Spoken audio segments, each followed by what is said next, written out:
What's poppin'? Hi, my name is Nikki Maloney. I'm a recovered drug addict and alcoholic. Hi. So this isn't a meeting. This is a big book study. Crosstalk, all the things allowed. We are not affiliated with any 12 steps fellowship.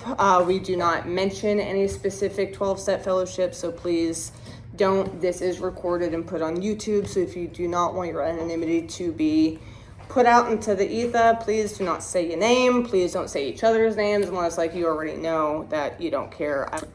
So yeah, we're just gonna go through this book, and any questions, comments, concerned are greatly welcome. This is not like the Nikki show. Yes. Why do you, only because, I'm pretty sure you taught me differently, why do you call yourself recovered? I said recovered. Yeah, I've been sick. I'm nasally. Oh. Yeah, recovered. I'm recovered for sure. Okay, so there's a solution on page 17. It took us 5 weeks, but we finished Bill's story. Women's sober living, am I right? Let's get quiet for just a second. Let's go. All right. There is a solution, chapter 2. We of Alcoholics Anonymous know thousands of men and women who were once just as hopeless as Bill. Nearly all have recovered. They have solved the drink problem. We are average Americans. All sections of this country and many of its occupations are represented, as well as many political, economic, social, and religious backgrounds. We are people who normally would not mix, but there exists among us a fellowship, a friendliness, and an understanding which is indescribably wonderful. We are like the passengers of a great liner the moment after rescue from shipwreck, when camaraderie, joyousness, and democracy pervade the vessel from steerage to captain's table.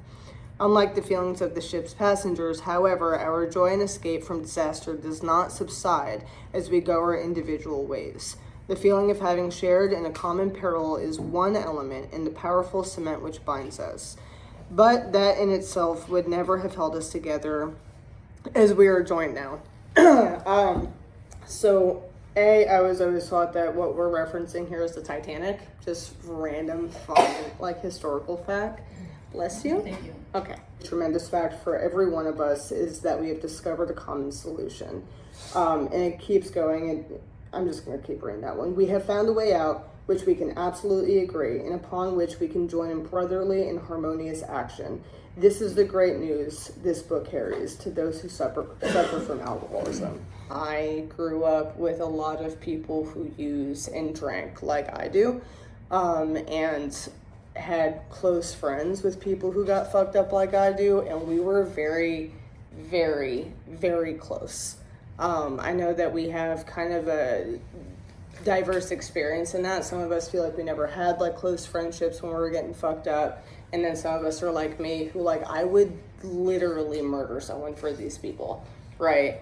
And that is like what we call like the trauma bond, right? Which apparently there's a different trauma bond means something else I just learned, but for argument's sake, that's what we call it. We bonded over trauma. And when I came to find out about those friendships, the ones that were just about getting fucked up all the time, or fair weather friends as fucking Bill called it. But weirdly enough, it was like thunderstorm friends, like not fair weather friends. It's like when everything was going to hell, we were really close. Right, and we would depend on each other, and we would like do really shady shit together. But as soon as like the idea of doing anything healthy and constructive came into play, they weren't really there anymore, right? And that is the difference in the fellowship of this any 12-step program, right? Is that not only do we have all these fucked up experiences that we can sit here and like say these really off-color things and laugh about it, but we get to also like do the healthy things and do the constructive things and do the things that like might hurt each other's feelings, that maybe back in the day I would have thought was like a lack of loyalty, you know what I mean? Like my friend would never fucking say that. They would always choose my side. I'm like, I am choosing your side. It's just like incongruent with what we thought that looked like. You know what I'm saying? Y'all have anything on that? Yeah, so, oh, I'm sorry, go ahead. I was What does camaraderie mean? Camaraderie? Yeah. I don't have a way to look at definitions. So a camaraderie There we go. means y'all have like a commonness and a bond and a friendship and I don't know what the exact definition is, but like if you have a camaraderie with people, it means like A connection? yeah, friendship. So mutual trust and friendship among people who spend a lot of time together. Thank you. There you go. What were you gonna say? Oh, yes. So the ones that you were super close to and had a bond with and everything, did y'all have a relationship prior? Like, did y'all grow up together? A lot of people, like, when they talk about, like, they just had using friends or druggy buddies or whatever, I mean, that's sort of how they met, and that's all that they really had in common. Yeah. And some of us, you know, will have friendships bonded on something else, and we may end up like using or drinking or whatever together. Yeah. And then, you know, I go off the charts while most of them, you know, stay in the hard party group. You know what I mean? Right. But it wasn't just based on, you know, our using. That's usually when. No, 100%. I feel that. Like I have another like close friend that she got high with me, right? We did heroin together, we smoked weed together, we did all those things, but she's just not one of us, right? And she's the same one that when I started using, she was like, I don't know what it is about you, but like, please don't smoke weed. I'm like, you smoke weed literally every day. Like, why? She's like, there's just something about you. I don't know what it is, but maybe don't. And I'm like, fuck you. And I smoked weed to spite her, and then I end up with a crippling heroin addiction and alcoholism, and she's just like a normal human. And it's the weirdest thing. And we're still friends, and she's always been one of my biggest supporters, you know, because she's just not like me. She did heroin with me, and she's like, y'all are nuts. I can't, like, you know, she had her own reasons for stopping, but she just stopped. Never went to the fucking program, like did therapy. Her therapist said she's good to go. You know what I mean? My therapist is like, we're in this forever. You're never gonna be okay. I'm like, okay. We love my therapist. But there are definitely different, like for me, whenever I think about this, cause like I'm thinking about like the fact that like I've known you for years, right? And we can go a year without talking, we can go 2 years without talking, and like we can kick it, and like I just feel at home, right? And it's the same thing with you, and it's the same thing with several people in my life that I've met through the program. Like I won't talk to you for months, you guys know. That's just me personally. You know how I am. I just fucking ghost. Okay. But when I do, I feel at home and I feel close, and it's not this like I need to take a bunch of Xanax in order to just talk to you, like it was with so many other people, right? And I feel safe, and I feel like we're in this together. And that like we're in this together, I really only felt when I was getting loaded. And me personally, like I always felt like I was on the outskirts of everything, right? I had no idea how to make friends. I had no idea how to talk to people. I, you know, was bullied as a kid, and I was super quiet and all those things. And then once I smoked weed, because I never, you know, it's like, how do you ask someone to hang out? Because it's like, then what? Like, then what do you do? Right? You got them with you, and now you got to entertain them. You know? How do you get rid of them? How do you get rid of them? They're going to see me, now they're going to know that I have nothing to offer. Right? And this me as a fucking kid. So I started smoking weed, and now I'm like, do you want to smoke a blunt? And now I have something to offer. Now I have something to do. And now it's like the drugs run out. Okay, see you tomorrow. Or someone passes out, and it's like, that's how I get rid of them. You know what I mean? It's that fucking simple.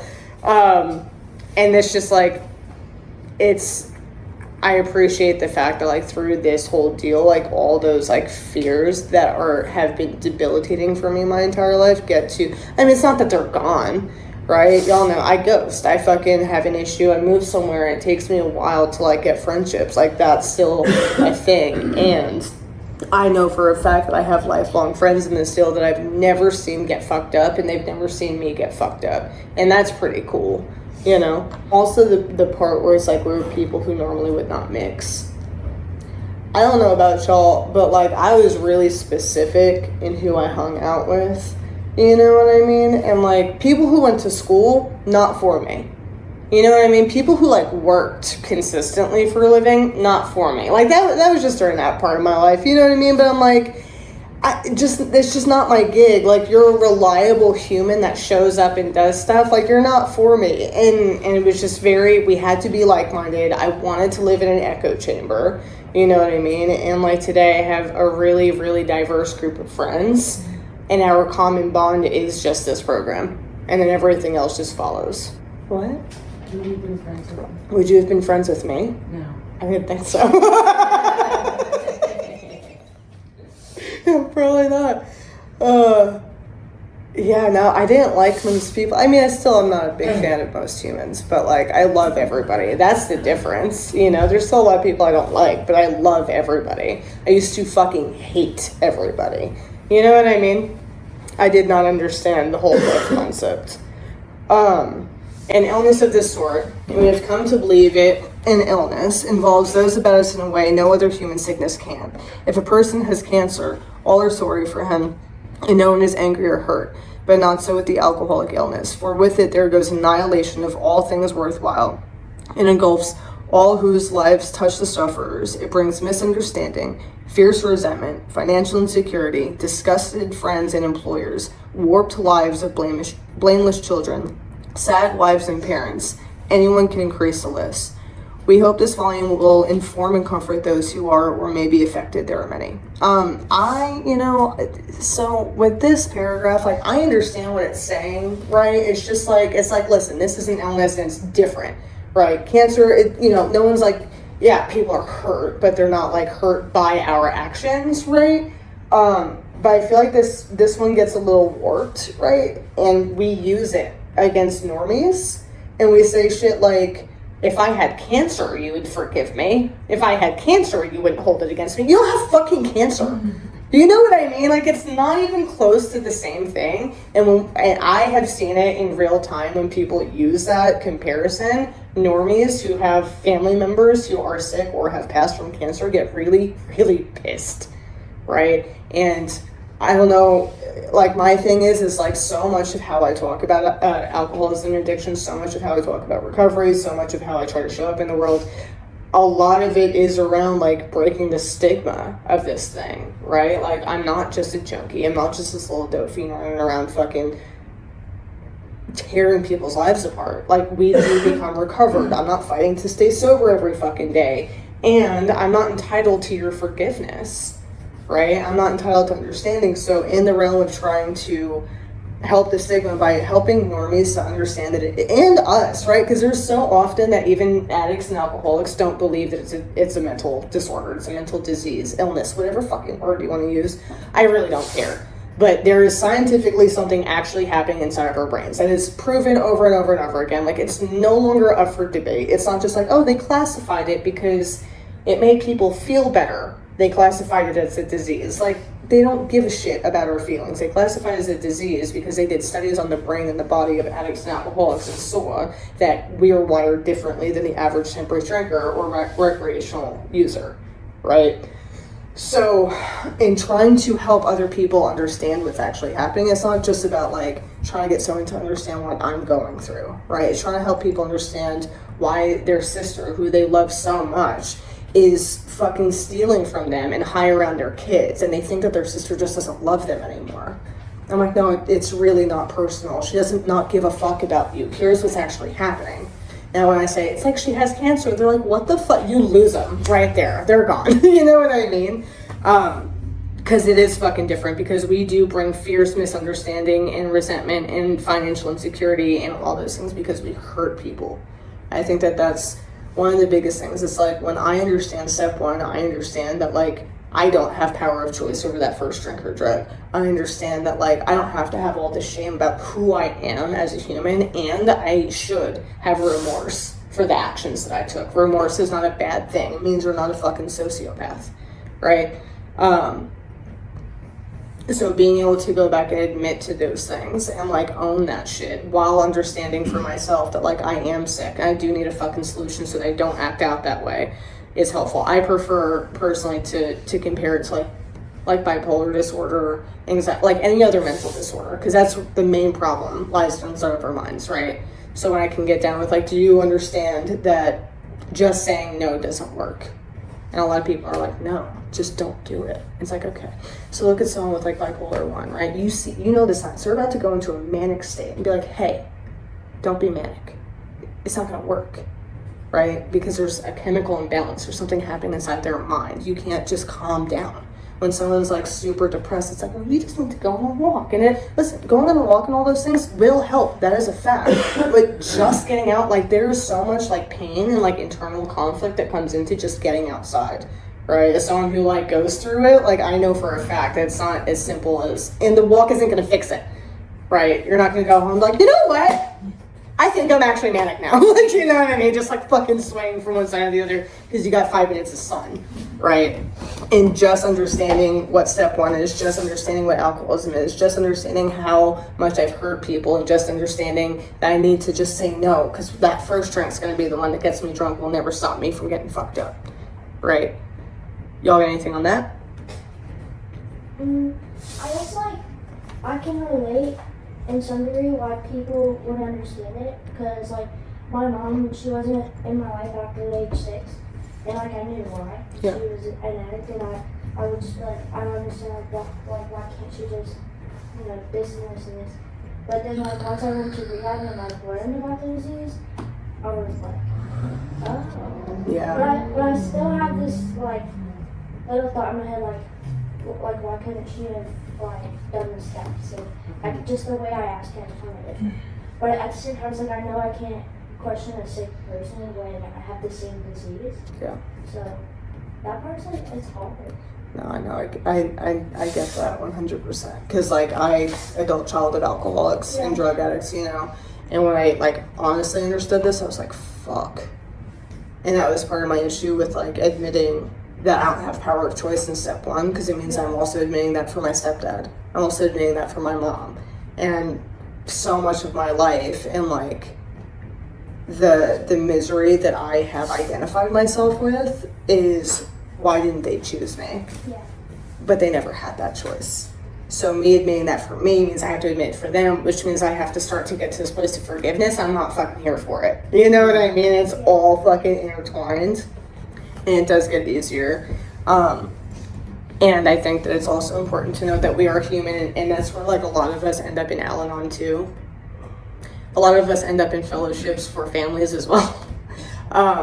Because it's, even though I know the truth for me and for my sponsees, my sponsor, and the people at my meeting, when it comes to my family, it's so hard to connect that. And like, you know what I mean? It's like, even when we know it's like set boundaries and don't do this and make sure to whatever, as soon as it's my fucking cousin who's spinning out of control, I'm fucking doing everything in the book that I'm not supposed to do. I'm like, why are you still doing this? Why are you being crazy? It's like, I know why you're being crazy, but stop it. She can't just stop it. I don't know what the fuck is going on, right? And that's why we don't sponsor family. Bad idea. But that's a big thing, is like once you're sober for a little bit, you're on the other side of that. Mm-hmm. And it's like, okay, I know how I was and my attitude, like when I was in my addiction, and how like it wasn't something I chose.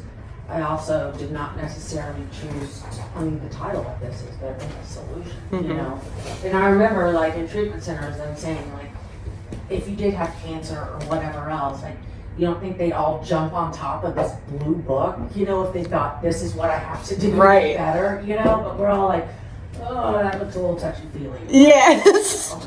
You know, but being on the other side of it is like, even though I know and I am it, yes, I become a frustrated like employer and and friend and family member and stuff. And I mean, I do the same. I do things like I know not to do. You know? Same as fuck. And it's like we were talking about, I don't know if it was last week or whenever it was, but like how we really hurt the people in our fellowship by being like, oh, you're just not willing. And well, it's like, I don't know why, right? Because sometimes I can say like, I know that for my parents, like I talked to my stepdad after my mom died of alcoholism, right? And he's always, God, he's like, when I read the Dr. Jekyll, Mr. Hyde thing for the first time, I didn't think about me at all. I thought about him, because he is the most like meek, submissive, sweet, kind, quiet little man, right? And then you give him a fucking tall boy, and he's, I don't know who the fuck that is, but he's violent, he's scary, I'm terrified of him, and I hate him with everything in my fucking being, right? Do the work, I get to have like this forgiveness, yada yada, all this shit, and he is the most, drowns in remorse and shame, drowns in like guilt of my childhood and all this shit. He doesn't even remember most of it, is the truth, you know, and I exploited that shit so much. And he, I don't know why I thought this would work, but I tried the thing. I tried to guilt trip him into going to a 12-step fellowship. I remember I was sitting in the parking lot of a meeting that I was about to walk into, and he was like, just, what do I have to do for you to forgive me? I'm not even doing anything. You know what I mean? I'm like, we're square. I'm like, you know what? How about this? You go to a meeting. Just go to a meeting. I have someone that will pick you up in New York right now and take you to a meeting, right? And we're square. I will forgive everything from the past. And he was like, really? And then like, first he was all for it, and then it switched so quick. He was like, I don't fucking understand how sitting in a room full of people talking about their fucking problems, because he did it. That's how he met my mom, was in a 12-step fellowship. He was sober for a year when they met. Don't 13-step people. I swear to fucking God, this shit pisses me off so much. Sickly, right? Been sober for a year. She just got in there to get me back, because I was more addicted to crack, right? So fucking they meet and live happily ever after, right? And now I'm like, just go to a fucking meeting. But all he knows is meetings where they treat it like a process group. All he knows is meetings where they just go in there and all talk about this, and they just spit slogans, and they're just like, and we're all crying that they can't fucking drink, and their boss is mean, and their cat died, right? And he's like, I don't understand how that's gonna keep me sober. I'm like, it won't. It won't. I swear to God, it won't. That sounds horrific. I'm not asking you to do that. I have a friend who has good meetings that she can take you to. I lost him there. He's like, he didn't do it, but still, the craziness of, even if it was one of those meetings, an hour of that, right, for total isolation, you know? no shit, right? But I'm like, I understand being like that and like having that much internal turmoil, and the thought of having to sit in a meeting like that and thinking that that's what 12-step fellowships are, that's what breaks my heart, right? So when I think about why couldn't this person get it, a lot of times I think about, well, a lot of times they don't have what we have. Right? They never read the 12 steps. They never hear about it. They're never taken through it. They're told to wait a year. They're told to do this and that. But the truth is, there's also a lot of us who do have the same access that we do, and for some reason they just can't get it. Right? And it's like we did talk about last week, right? They cannot or will not. I don't have the right to punish somebody who is having that much internal conflict that they can't fucking get it. Right? Can't or won't. It's not my fucking business. I don't know. What I do know is that we're going to keep being here. So when you keep fucking coming, we're going to be here. Right? And we're not going to fucking punish you for whatever it is that's holding you back. Right? We're going to lace you up. You know what I mean? Like, all right, ready? Selfish little asshole. Just like we talk to each other like that because we love each other. And it's just out of love. And it's not like playful, I would hope. Don't call someone a selfish asshole like in a mean way. That's rude. Anyway, yeah, so highly competent psychiatrists who have dealt with us have found it sometimes impossible to persuade an alcoholic to discuss a situation without reserve. Strangely enough, wives, parents, and intimate friends usually find us even more unapproachable than do the psychiatrist and the doctor. We still do this, even with psychiatrists, right? Like, a lot of us need to be on meds. Come to find out, I need to be on meds. I was very unwell for a very long time, but I don't need meds. I just need to work the program harder. Doesn't work like that. If you have a sponsor that's stopping you from taking meds, non-narcotic meds, let me be clear on that. You don't need fucking Xanax. Then get a new fucking sponsor. You know what I mean? Like, you don't need your Prozac. Take the fucking Prozac, okay? It's not getting you high, right? If you're on hydrocodone, you're getting high. You know what I mean? We have lines here, right? But like, for the love of God, whatever. But I get so delusional, even in sobriety. What I did this last time when I went to meet a psychiatrist is I was having really bad panic attacks and really bad depressive episodes for probably about 6 months, right? And recently. And so I started, because I know that like, when you go to the doctor and you've been in a lot of pain, and then what you're saying in the doctor's office, the pain isn't there, and you feel like you've been dramatic, and you're like, no, I guess I'm fine. And then you leave, and you still have all the same issues. And you're like, God damn it, I already spent the fucking $200 to see the dog. I can't go back. It's too late now. I do the same thing with psych, right? So I'm like, I guess everything's fine. I think I'm just being dramatic. So I started writing down every symptom I was having because of this, right? Because like, even when I'm sober, I'm still doing the same thing. I'm still not being completely honest because I'm afraid of being judged. I'm afraid that you think that I'm not doing what I need to do. I'm afraid of you thinking that I'm not, you know, respectable or worthy to be around humans. I don't know what my brain fucking creates in this regard, but when it comes to like mental illness in any way, including alcoholism and outside of alcoholism, I get fucking weird about it. And I've been in therapy since I was in kindergarten. And lying to shrinks has been a characterization of literally my entire life, right? So being able to not do that is a big deal. It's important for me. I know it's important for a lot of us.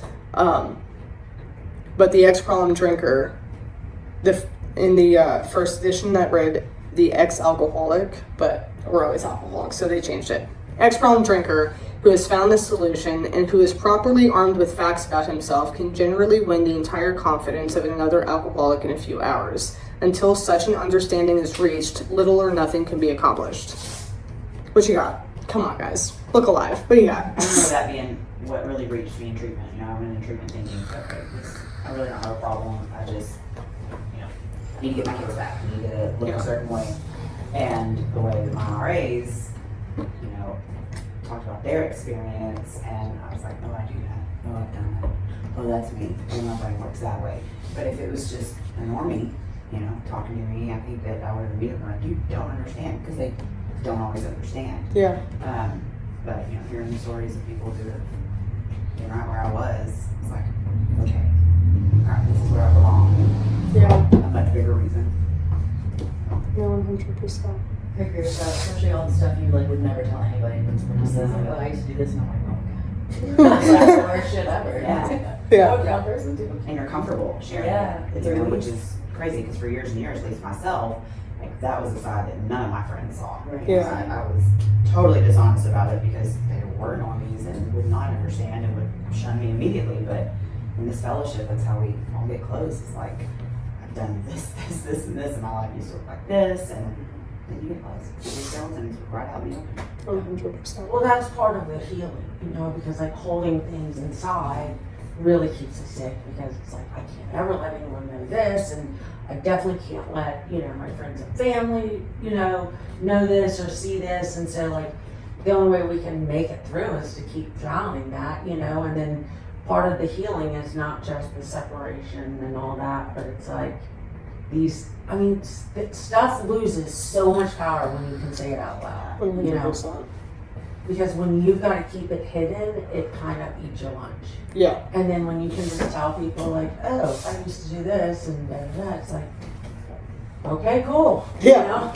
Well, not even Not my secret anymore. Right. For me, it wasn't just freedom, like that I noticed for myself, like airing things out, but like whenever I was finally comfortable getting totally honest with like my family and them hearing me actually tell the truth, the things that they thought were probably going on, but actually hearing me tell the truth, it was like they're healing again too. Yeah. You know? No shit. Yeah, it's crazy when we stop gaslighting people. Right. Like they're like, And "We know ourselves, that, but it feels honestly. so good to hear you actually say it. 100%. No, 100%. I think that's such one, like, the process of the fifth step, right? Having someone sit across from you and like you think that you're about to just lose them, right? You're about to say some fuck shit, and this is it, and you're kicked out of the program. You're going to jail. It's fucking over, and they're just like, yeah, I'm the actual fucking worst. Never gonna say this out loud, and you're like, oh, yeah, same, bro. Yeah. We're like, oof, okay, cool. What else, you know? Because I've had a few, like, I've never done that person. I'm like, oh, yeah, yikes. And they're like, I'm like, cool. What's next? Now what? You know? I'm delusional. You know what I mean? Big fucking deal. Like, it's not that fucking serious. I always, whenever I do a fifth step, at the end, I ask them, I'm like, so what's the one thing? What's that one thing that you swore you were going to bring to your grave and you did not write on this fourth step? And some of the times, like, no, I said everything. I'm like, no, you lying. I feel like you're lying. And like, no, I swear to God. I'm like, okay, great, I'm done grilling you. But probably 7 out of 10 times I've asked that, they're like, okay, all right, okay. There's fucking something. I have one instance where they're like, no, that was, I'm like, okay, great. And then we just ended up talking for a while. And she divulges all this information. I'm like, buddy, what? She's like, wait, that wasn't on there. I'm like, no, that's like 30 amends in one sentence. Like, what are you talking about? She's like, fuck. I was like, okay, great. So we got the thing. Cool. Like, oh, yikes, that was a good one. But 100%, because that's it, right? Like what you said earlier, it's like, even when my family and friends can still have that love for me, and I don't feel like they hate me, or like I am projecting onto them that they hate me, but they're still showing up for me, there's still this like I remember there was a really big line that people in my life would say, and it was, you're so much stronger than this. And nothing made me more fucking crazy. Literally drove me nuts. Like, you're so strong. You just need to stop. And it's like, oh, you know, oh.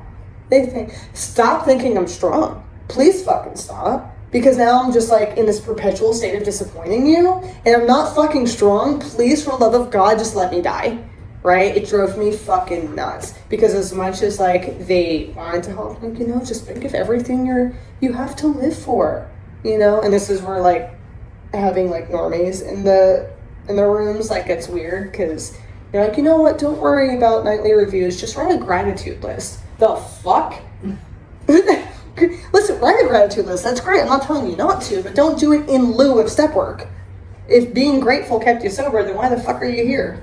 Just gotta write down all the reasons you have to be sober, that's the key? Shut the fuck up. Get the fuck out of here. Then why am I doing all this bullshit? Like, that's the way easier, softer, and the way that I want to do it. You know what I mean? But it's like giving us all these solutions. That's not the solution, right? And I'm just so frustrated. And I'm sitting there across from this dope fiend who calls himself a dope fiend, and this drunk who calls himself a drunk without any shame in their eyes whatsoever. And I can't even imagine them getting loaded, right? I have an experience with a lot of people that I'm friends with in the group. I'm like, I can't imagine you fucked up. Apparently everyone can imagine me fucked up, which is kind of rude. Like everyone. Literally, I'm like, could you imagine me? And I'm like, oh yeah. I'm like, what the fuck? Yeah. And then I told my therapist that, and she's like, oh yeah, I could totally see you doing heroin. I was like, Jenny, why? She's like, there's a lot of darkness here.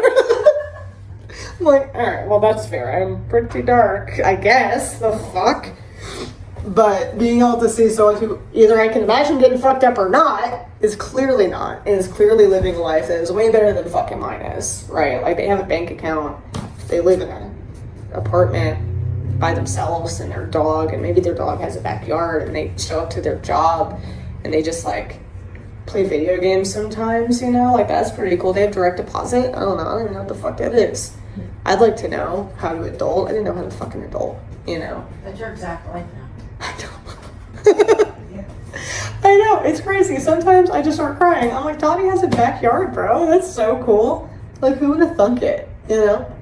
So weird. I don't have direct deposit. Like, credit scores one day, and you just kind of stopped, and you're like, I can't believe I'm saying these words out loud. I know. My credit score is 400. It's 720. Whoa. The fuck? Who am I? It's crazy. It's like a normal human who I would have thought was really boring back in the day.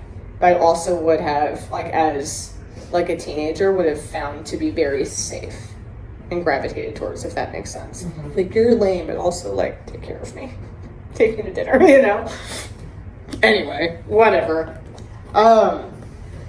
Okay, so that the man who is making the approach has had the same difficulty, that he obviously knows what he's talking about. This whole deportment shouts at the new prospect that he is a man with a real answer, that he has no attitude of holier than thou, nothing whatever except the sincere desire to be helpful, that there are no fees to pay, no axes to grind, no people to please, no lectures to be endured. These are the conditions we have found most effective. After such an approach, many take up their beds and walk again. Deportment means behavior or manner, if that's helpful. All right, so I think about like fire circles sometimes, and like certain, yeah, I know. certain things that we would like say to women who had a week sober. It's like, would you consider that your deportment does not shout to the new woman that you are someone with a real answer? Is it possible like to just fucking lay into them, you know what I mean? And honestly, I will say that Fire Circle, like me being in Fire Circle and getting my ass chewed out, was one of the most helpful things in my life and continues to be, because I heard that shit. Because it wasn't just like they sat there and ream you out and like then were like, bye, you stupid asshole. It was like, hey, we love you so much, get ready. Damn! And it's like, okay, come on, let's all hang out. We're not gonna talk about what we said, okay? But we're gonna go do a drum circle, like weird shit, you know what I mean? Like kumbaya. It was great. But stuff like that did stick in my mind. We were talking about it last week, right? Like when I go to a meeting as someone who has recovered from a seemingly hopeless state of mind and body, I absolutely do have a job of going and making sure that my department shouts to the newcomer that I'm someone with a real answer, right? I don't get to go in there and just be a fucking asshole and like, you know, make it into this like weird like dating scene, fucking talk shit on everybody, gossip, clicky thing. Like I don't have that fucking luxury. You know, I go in there and I have a job, and my job is at a fucking meeting to share the solution that's so freely been given to me, right?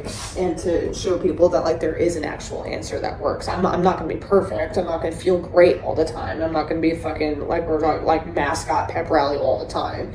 And I still get to show up like not looking like my friend would say, don't look like a step one experience, and go in there and share the solution, right? Because then once we do that, that is the point. After such an approach, many take up their beds and walk again. So many people we get to watch fucking just walk through life again and not fucking die, you know? And it's like, not to go there and be that guy that's like, you're gonna fucking die, you know what I mean? But that is just the truth. It's like we've lost so many people just in the last few weeks. It's just constant, right? So to think that I have the right to walk into a meeting as someone with like 6 years sober and treat it as a process group and treat it as like you're all here to listen to me bitch about my day and my week instead of like giving the solution out of the book for the newcomer, that's just selfish, you know? I like what you said. A lot of times, like, it's not about like how you look, but like what you're doing. Yeah. You know, it's like for years I would come in and I would be a mascot, and I would develop friendships very surface level. Yeah. You know, and this time that I came in, I was so uncomfortable. I did not connect with anybody, like where I lived, at all, and I've never been like that for me. Yeah. And I like how you say that. It's like, it's not what you look like and what you're, I know like perception's 9/10 of the law, but what people, how they look at me, it's like, don't talk about it, be about it. Right. You know? Yeah. No, 100%. Absolutely. And when I say don't look like a step-on experience, I'm in basketball shorts or stained. Y'all know how I live. You know, you know how I am. And I'm not like bent over in the corner like it's my second day here. I'm looking for the one bent over in the corner, looking fucking uncomfortable. Like, come on, let's fucking go, right? It's different when it's genuine though. Like people can tell that. I was telling somebody about this morning.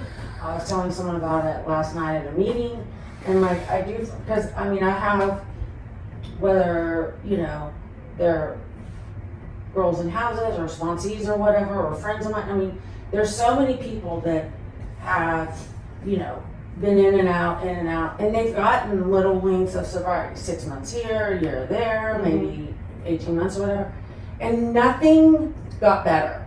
You know what I mean? Like nothing really improved. I mean, if you just take away the drugs and alcohol, instantly things will get better. Yeah. You know, but if you're not doing anything, then like you won't stay that way. You know, if you're not feeding your soul, but like really their relationships, their families, their, you know, also nothing really got better in that 6 months, 9 months, a year, or whatever. And then when they got sober for real and like really did the stuff, within like 2 months, like someone, you know, family members who hadn't talked to them in a decade are talking to them. You know what I mean? Because they show up completely differently, you know, as opposed to, I'm sober, you know, I've been sober for 4 whole months, like, you know what I mean? Versus just, you just show up and you're doing it for real. And I mean, it's so obvious. Yeah. That's my exact experience the last 2 years. First time, it's like, why don't you trust me now? I've been sober. I just got out of rehab. I'm not on drugs. How dare you not, totally trust me and give me all the things. And this time it was like, 30 days, maybe 2 months. And our relationship was almost right back where it was with my sister that I hadn't had a relationship with in 2.5 years. And I didn't do anything, like, I guess I did, but I didn't realize it. I wasn't like trying to. Right. It just happened. Well, I think 100%. It's like the difference between I'm trying to force progress and who I am is creating progress. What I'm doing is creating progress. And where it says his whole deportment shouts at the new prospect that he's a man with real answer, we can substitute prospect with anything. Right? My whole deportment, my whole behavior, my mannerisms, and how I show up in the world has just fucking changed. Right? I have the same thing. Like when It's a difference in a psychic change, right? right, my whole everything. When I got to Kerrville, it was such a weird thing. I mean, literally the whole situation. Every time I talk about it, every time someone who's gone back out and comes back, they're like, Nikki, I'm not going to pick up a 24-hour shift. I don't want everyone to know. I'm like, do you want to talk about humility? Let's talk about humility. Let's talk about who I had to call. Okay? And then what she did for me to get sober and who my roommate was and who owned the sober living that I went to. Like, my relationship to all of it. Like, I was working in treatment. Like, let alone, besides who owned the sober living, guys, dead ass, I was teaching a step 1 class 1 week, and I am in it, and I am an asshole. Mind you, I am at this point abusing gabapentin and hydroxycut because that doesn't count, right? I'm still kind of sober, right? I wasn't. Not even a little bit. I am a psychopath, right? Total lunatic.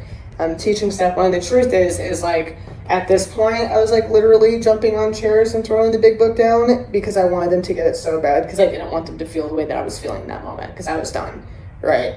And I'll never fucking forget in my entire life, I am going around the room and I'm doing the cycle of addiction, right?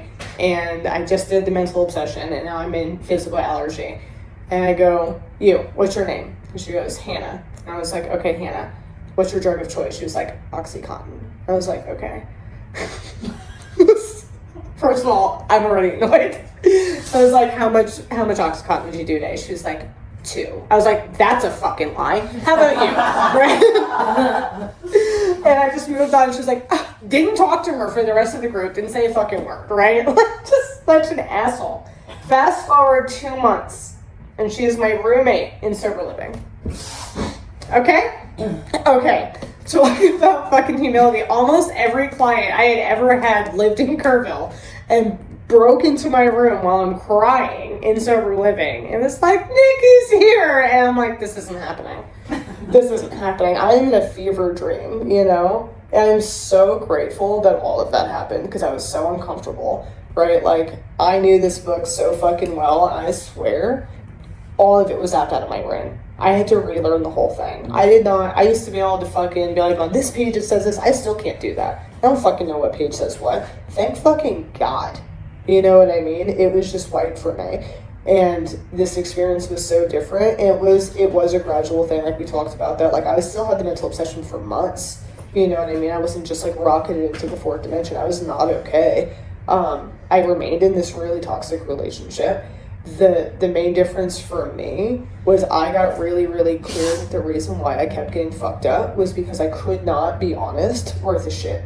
I couldn't be honest. It was all dishonesty the whole fucking time. Delusions, little lies, big lies, all of it. And this time I was clear that if I was to stay sober for good and for keeps, which is what I wanted most days, right? I had to be completely 100% rigorously honest at all times. So any ugly thought, anything that I didn't want to be judged for, any fucking thing that I didn't want to say out loud, I said to at least one person constantly, to the point of being annoying. My sponsor knew fucking everything.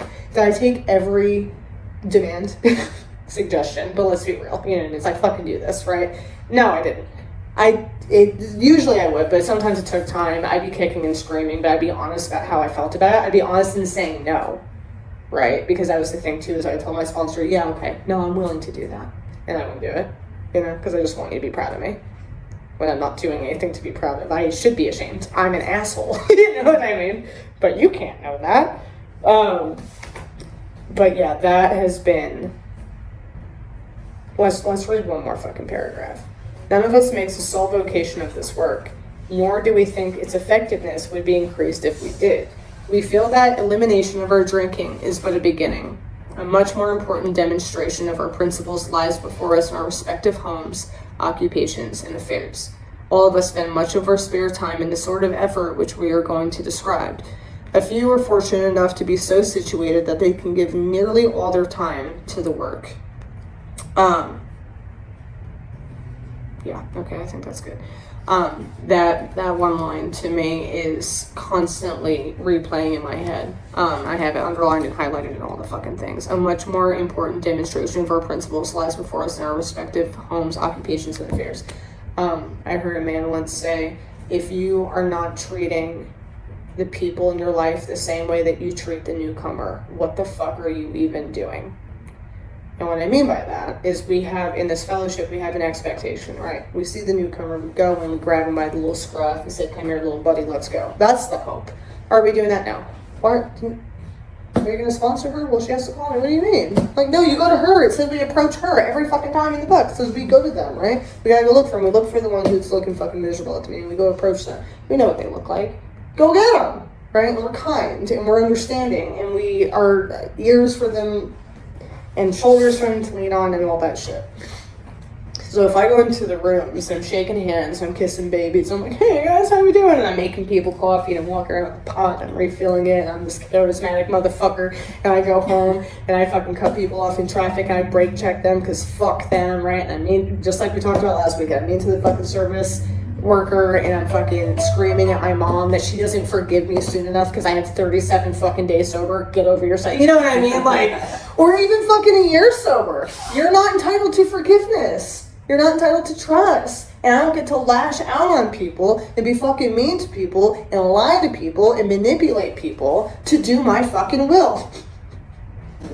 Right? But like it doesn't matter how I show up in meetings. It doesn't matter how I show up in my fucking sponsor-sponsee relationships. It doesn't matter how I show up in sober living if I'm showing up like shit everywhere else, right? Like, that's where it fucking matters. Why the fuck would anybody trust me if I'm still like doing that weird thing, right? If I'm demanding trust, you don't deserve trust. Right? If I'm trying to convince someone that I'm someone who's safe for them, then you're not someone who's safe for them. If you're trying to convince someone that you're someone who's honest, then you're probably not fucking honest.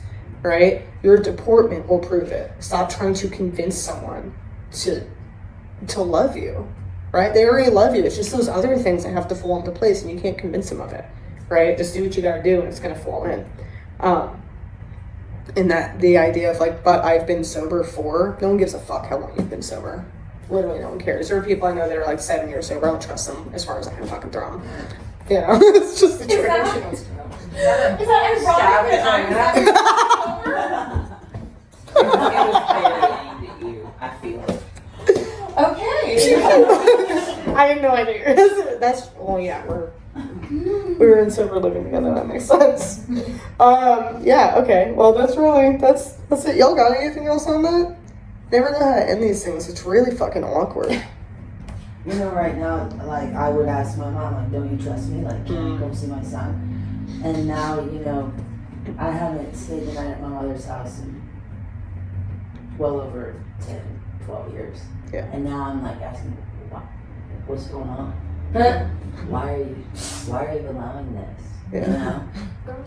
It's like, it's not scary, it's just, it's emotional, but it's like And how quick did that happen? every day. I don't know what my mom sees, but she's not staying the night with my son. That's awesome. And that hasn't happened. I mean, he's 5.5, but that hasn't happened since he was a baby. And I'm just like, it's just, I don't know, everything that you're saying, and especially like if there's one thing that I know, I am not constitutionally capable of being honest with myself. That is not who I am. And I had to have somebody tell me that, but it's just weird.